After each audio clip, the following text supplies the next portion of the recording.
Okay guys, we're back out here for a few minutes. I sanded that and etch primed just basically that part of the door. Okay, these doors are coming back off. Just like I re-hit these and etch primed them. So I want to make sure it's etch primed here and here and here and here. Same with under the hinge there. Of course, we are going to pop these pins when we're done. Pull these doors back off, but half the hinge will be here, half the hinge will be there, and I won't be able to sand underneath the hinges. Everything else will be prepped and epoxied is what's going to happen. So we'll let this sit for a couple hours, and then we're going to hang this door. Like I said, we already did in here. That's all I have to do for now to hang the door. I haven't gone back on here, but I will. I got a little bit of time out here today. So with that said, guys, maybe when I turn it back on, you'll see the door hanging here, and then we'll start the funnel alignment process. I still haven't brought an Allen key home for that. These hinges have to be scrubbed also. Probably going to do basic prep on them after we pop the door. These are going to come off with the door again. Then we got to start. Okay guys, I'm not sure where the battery went dead. Basically what I did was I sanded down the front of the door, resanded the hinges, epoxied them, let them sit for like 3 hours. Not epoxied, etch primed. The door is just loosely resting in here, but it is bolted to the car even though it's loose. This is how I hang the door when I'm alone. There's all different ways of doing it, but this is how we're doing it today. How's that sound? I am going to bring the door closer in. How's that sound? And we're going to work on it. The goal is to get the door open and closed right now without taking off any of the Bondo. So let's get it to that phase. Junior did offer to help, but I'm going to do this alone.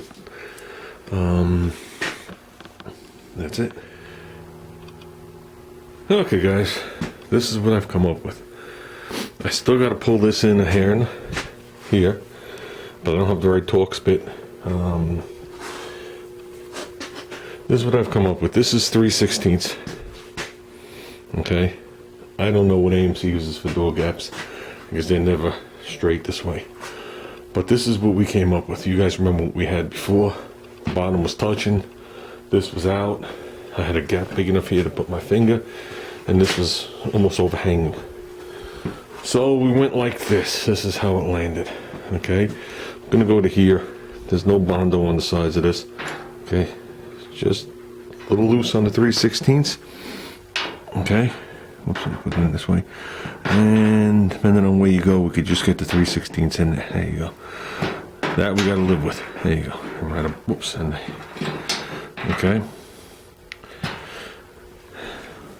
Flush here. Got the front fender adjusted flush. This is meeting the rocker. This is meeting the rocker. We have a low spot here where the original dent was, and then we have a tiny little high spot there where I welded. So we're gonna have to hammer and dolly this little section right here to make it good. Have nice lines here. As even of a gap as you're gonna get there. These two corners meet, if you know what I'm talking about, where this one rounds and this one rounds. Is supposed to be straight across. This is supposed to have a gap right there. Okay, flush across the top. We're good here. Door gap, a little bigger than 3/16 till you get to the center. Center is exactly 3/16. Then when you pass it again, you're a hair bit bigger again. Okay, these are much closer to each other. Okay, this used to be massive, and this used to touch. Doesn't touch anymore. There's an air gap in there. Okay, we get to the back here. I'm not going to go by that. We'll go here. You got a hair bit bigger than 3/16. I don't know if we can go by this, but it's the same thing until you get to like right there, and it's exactly 3/16. Same thing. Bottom of the door sticking out. Okay, that's where I want to tweak these a tad bit more before I go on with the Bondo. Door is latched, strike is back on. I'm going to show you something very interesting. Where did I put it?